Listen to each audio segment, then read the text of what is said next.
రోజున, వైకుంఠ ఏకాదశి రోజున ఇన్ని లక్షల మంది వస్తారు అన్న సంగతి తెలిసి ఇంత దారుణమైన అరేంజ్మెంట్లు చేయడం జరిగింది.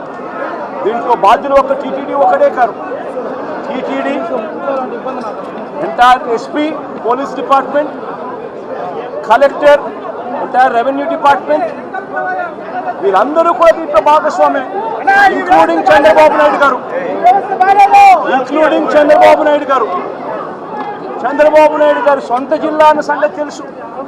సొంత చంద్రబాబు నాయుడు గారి ప్రతి సంవత్సరం ఈ వైకుంఠ ఏకాదశి నాడున ఎన్ని లక్షల మంది జనాభా వస్తారన్న సంగతి తనకు తెలిసి ఉన్నా కూడా తన ప్రోగ్రాం 6వ తారీఖు, 7వ తారీఖు, 8వ తారీఖు తన ప్రోగ్రాం పెట్టుకొని ప్రత్యామ్నాయ అరేంజ్మెంట్ తాను చేయకుండా పోలీసులు మొత్తం తన అరేంజ్మెంట్ల కోసం తను పిలిపించుకొని ఇక్కడ గాలికి వదిలేసిన పరిస్థితుల మధ్య ఈ ఘటన చోటు చేసుకోవడం జరిగింది. ఈ ఘటనలో ఇప్పటికే 6 మంది చనిపోవడం జరిగింది. హాస్పిటల్లో ఉన్న వాళ్ళను అందరినీ కూడా పరామర్శిస్తే దేవుని దయ వల్ల ఇప్పుడు హాస్పిటల్లో ఉన్న వాళ్ళు అయితే మాత్రం మరి సీరియస్గా చనిపోయేంత పరిస్థితిలో ఉన్న వాళ్ళు ఎవరూ లేరు అన్నది తెలుసుకోవడం సంతోషం. కానీ తీరా చూస్తే దాదాపుగా రుయా హాస్పిటల్, ఈ హాస్పిటల్ అన్ని చోట్ల కలుపుకుంటే దాదాపుగా కనీసం అంటే ఉజ్జాయింపుగా నెంబర్లు చెప్తా ఉన్నారు. ఇక్కడైతే 35 మంది చెప్తా ఉన్నారు. రుయా హాస్పిటల్లో ఎంతమంది ఉన్నారు అన్న సంగతి నాకు ఇంకా పూర్తిగా నెంబర్లు చెప్పలేదు. అక్కడి నుంచి ఇక్కడికి పంపించినారు అని చెప్పి నెంబర్లు చెప్తా ఉన్నారు.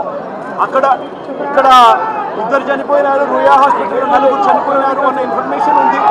దాదాపుగా ఉజ్జాయింపుగా 50-60 మంది తొక్కిసలాటలో గాయాలై ఉన్న పరిస్థితుల మధ్య పేషెంట్ కనిపిస్తూ ఉన్నారు. 6 మంది చనిపోయిన పరిస్థితుల మధ్య మొట్టమొదటిసారిగా తిరుపతిలో ఇలాంటి ఘటన చోటు చేసుకుంది. ఇంతటి దారుణమైన పరిస్థితుల్లో వీళ్ళు వ్యవస్థను నడిపే కార్యక్రమం చేస్తూ ఉన్నారు. ఇక్కడ ఉన్న డిపార్ట్మెంటు, ఇక్కడ ఉన్న పోలీసులకు, ఇక్కడ ఉన్న టీటీడీ సంబంధించిన పెద్దలు వీళ్ళెవరికి కూడా టీటీడీ అన్నది ఎందుకుంది, టీటీడీ అన్న దాని విశిష్టత ఏమిటి, ఇక్కడ ఉన్న పోలీస్ డిపార్ట్మెంట్ కానీ, ఇక్కడ ఉన్న కలెక్టర్లు కానీ, ఎస్పీలు కానీ వీళ్ళు టీటీడీకి సంబంధించిన ఇటువంటి ఇంపార్టెంట్ రోజుల్లో ఎటువంటి జాగ్రత్తలు తీసుకోవాలి అని చెప్పి వీళ్ళందరికీ కూడా దశాబ్దాలుగా ప్రోటోకాల్ ఉన్నా కూడా వీళ్ళెవరూ కూడా పట్టించుకునే పరిస్థితులు లేరు. టీటీడీ చైర్మన్ దగ్గర నుంచి పోలీసు వ్యవస్థ దాకా కూడా ఎవరు కూడా తిరుమలలో ఇన్ని లక్షల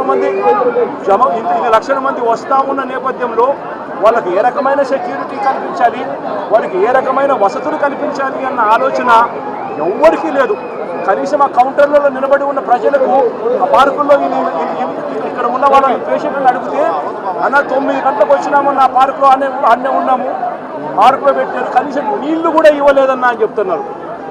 అంటే క్యూలలో నిలబెట్టడం కానీ, సఫిషియెంట్ పోలీస్ ఫోర్స్ పెట్టడం కానీ, రోప్ పార్టీస్ ఆర్గనైజ్ చేయడం కానీ, క్యూలలో ఉన్న వాళ్లకు నీళ్ళు ఇవ్వడము, మజ్జిగ ఇవ్వడము, కనీసం వాళ్ళ ఫుడ్ ప్యాకెట్లు ఇవ్వడము, ఇటువంటి ఏవి కూడా జరగల.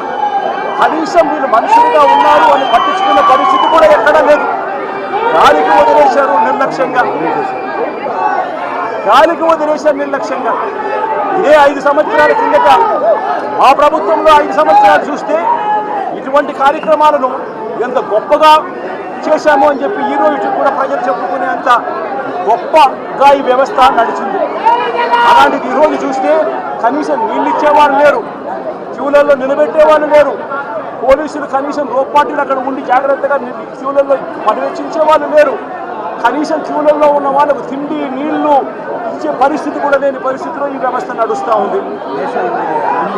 ఇంత దారుణంగా నిజంగా వ్యవస్థ ఉంది.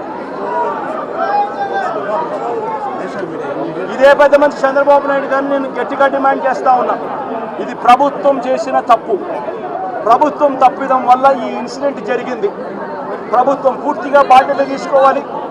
చనిపోయిన వాళ్ళకు కనీసం ప్రతి ఒక్కరికి కూడా గవర్నమెంటే బాధ్యత తీసుకొని ప్రతి ఒక్కరికి కూడా కనీసం అంటే ప్రతి ఒక్కరికి 50 లక్షల రూపాయలు కనీసం ఎక్స్గ్రేషియా ఇవ్వాల్సిన అవసరం ఉంది.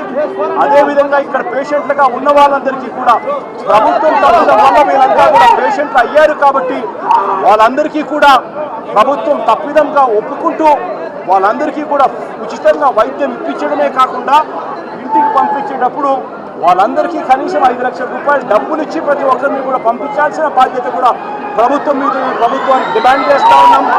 అదేవిధంగా బాధ్యత తీసుకోవాల్సిన ప్రభుత్వం బాధ్యత